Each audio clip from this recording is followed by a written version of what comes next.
wakati ile ambaye Kenyatta alikuja hapa mara ya kwanza kabla hali ya hatari kutangazwa mwaka wa 1951. Na 1951 Kenyatta alipokuja hapa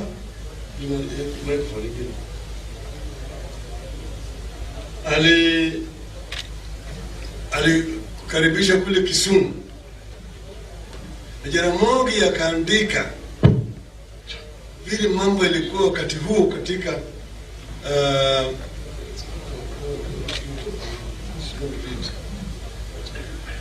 Jaramogi akaandika katika noti ya Uhuru vile maneno yalikuwa. Mimi nataka Winnie asome imsikie maneno ambayo Jaramogi anasema juu ya Kenyatta.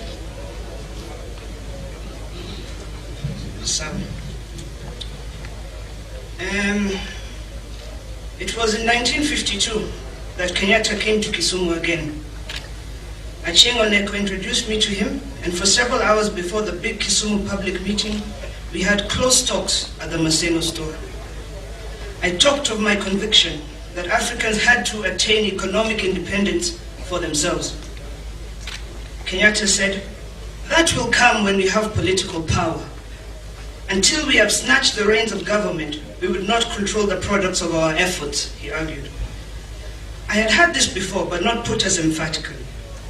How could we take over the government?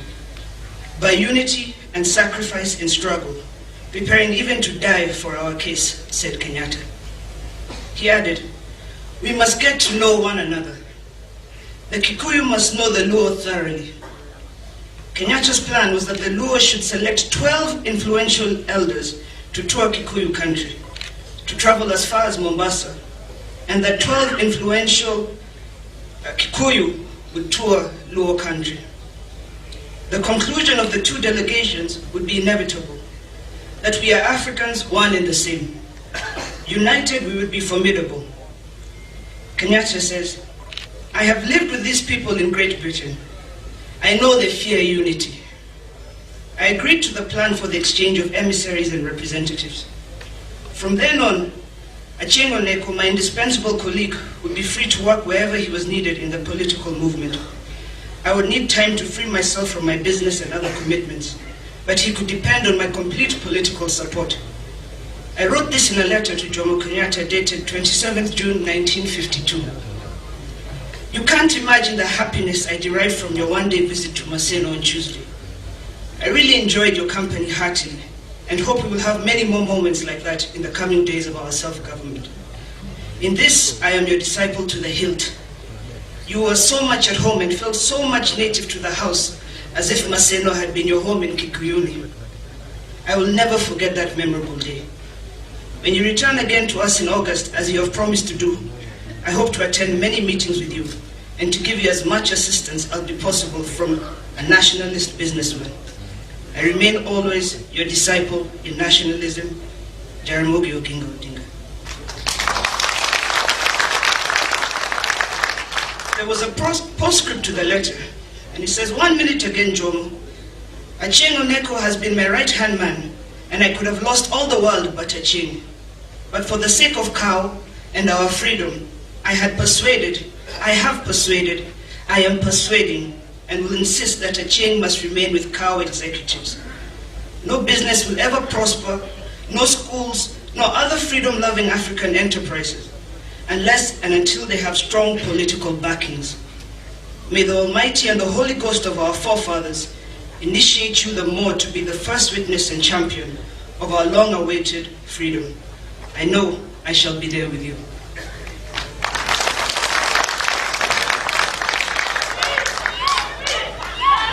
I decided that Jaramogi should speak to you. Manake vile mnavyoona, Kenyatta alisema ati wazee 12 watoke Kikuyuni waje pande hii, na Wajaluo vile vile 12 waende pande hili. And this is 1952. And today we are having a delegation coming from Central. History repeating itself. And that was the friendship Me and Uhuru were small children at that time when Kenyatta came to our house in 1952. But when he was then now detained, Jaramogi rallied the people around here, because those days if you mentioned Kenyatta's name, you'd be arrested and imprisoned. But Jaramogi around here, and each evening people would meet in our house. Jaramogi would be explaining to them what injustice the Wazungus were doing to the Kikuyus. Because you see, the lowland was never touched. So the Luo therefore had no reason to fight for their land. The Luo has no reason to fight for their land. The reason why the struggle for land was only in central Kenya is because that is where the White Highland was, and part of the Rift Valley. That's where it was. But then, when Jaramogi was then elected to go to Legico with 8 other members, they went first and called for canvass for more representation. And they added 6 more members, so they became 14. That's when Jaramogi made another statement. In that book, it's called Bombshell in the House. When Jaramogi said, in the heart of hearts of the African people, Jomo Kenyatta and all those who were arrested with him were and are the true leaders of our country. And their continued detention by the colonial government offends the consciousness of our people. Jeremiah Nyaga, who was in the house that time, would tell us he should have had a pin drop in the house when Jaramogi mentioned those words. He went on to say that just like the case with Archbishop Macarius of Cyprus, when he was detained, the colonial government used to issue a daily bulletin to his people explaining his conditions in detention in the Seychelles. The same thing should happen with Jomo Kenyatta and his people.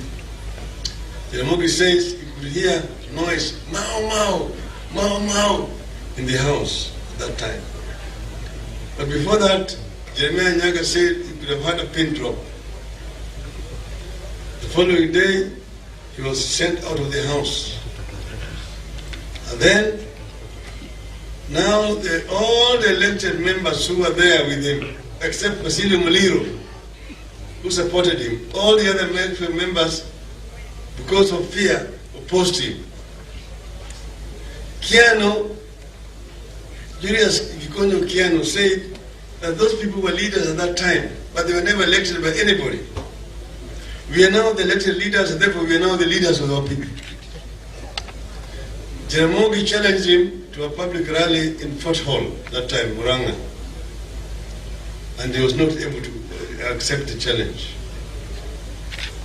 Tom Mboya said that, Mr. Speaker, it is unfortunate in the course of this debate, some very irresponsible remarks have been made which have nothing to do with the intention of this motion. It's to discuss about the detention conditions of our people in Hola, in Manyani, and the Hola and the Lari massacre.